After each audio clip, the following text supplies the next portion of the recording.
ફતેવાડીમાં cigarette માંગવા જેવી નજીવી બાબતે ઝઘડો, ચપ્પુના ઘાથી યુવક જાવેદની કરાઈ હત્યા। અમદાવાદ શહેરના સરખેજ પોલીસ થાણા વિસ્તાર હેઠળના ફતેવાડીમાં રોનક પાન પાર્લર 4 રસ્તા પાસે રવિવાર 7મી ડિસેમ્બરની રાત્રે સિગારેટ માંગવા જેવી નજીવી બાબતે થયેલા ઝઘડામાં એક યુવકની હત્યા થતાં ચકચાર મચી જવા પામી છે। મૃતક યુવક જાવેદ અને આરોપી શાહરૂખ ઉર્ફે લીકેજ વચ્ચેની માથાકૂટ ઉગ્ર બનતા શાહરૂખે આવેશમાં આવીને જાવેદને સાથળના ભાગે ચપ્પુનો ઘા મારી દીધો હતો। ગંભીર ઇજાને કારણે વધુ પડતું રક્ત વહી જતા જાવેદને તાત્કાલિક હોસ્પિટલમાં ખસેડવામાં આવ્યો હતો, જે તબીબોએ તેને મૃત જાહેર કર્યો હતો। મૃતકના સાળા વસીમે હત્યાના આરોપી શાહરૂખ ઉર્ફે લીકેજ પર ગંભીર આક્ષેપો મૂક્યા છે। તેમના જણાવ્યા મુજબ શાહરૂખ માદક દ્રવ્યોનો ધંધો કરે છે અને દારૂના નશામાં લોકોને હેરાન કરતો હતો। વસીમનો આરોપ છે કે શાહરૂખ વિરુદ્ધ અગાઉ પોલીસ કર્મીઓ પર હુમલો કરવા, લોકોને તેજાબ મારવા સહિતના અનેક ગંભીર ગુના નોંધાયેલા છે, જે તેની ગુનાહિત માનસિકતા દર્શાવે છે।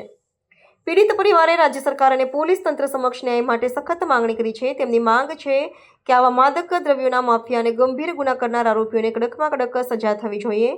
પરિવારે જણાવ્યું છે કે આવા ગુનેગારોના ગેરકાયદેસર બાંધકામો તોડી પાડવા જોઈએ અને તેમને જેલમાંથી ફરી બહાર ન આવી શકે તેવી સજા આપવી જોઈએ।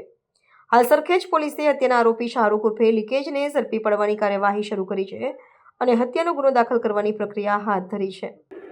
અમદાવાદ શહેરના સરખેજ પોલીસ સ્ટેશન વિસ્તારના ફતેવાડી વિસ્તારમાં રોનક પાન પાર્લર 4 રસ્તાની સામેની બાજુએ મરણ જનાર જાહિદભાઈ અને આરોપી શાહરૂખની વચ્ચે આજે આશરે 9 વાગ્યાની અરસામાં કોઈક કારણોસર માથાકૂટ થયેલી।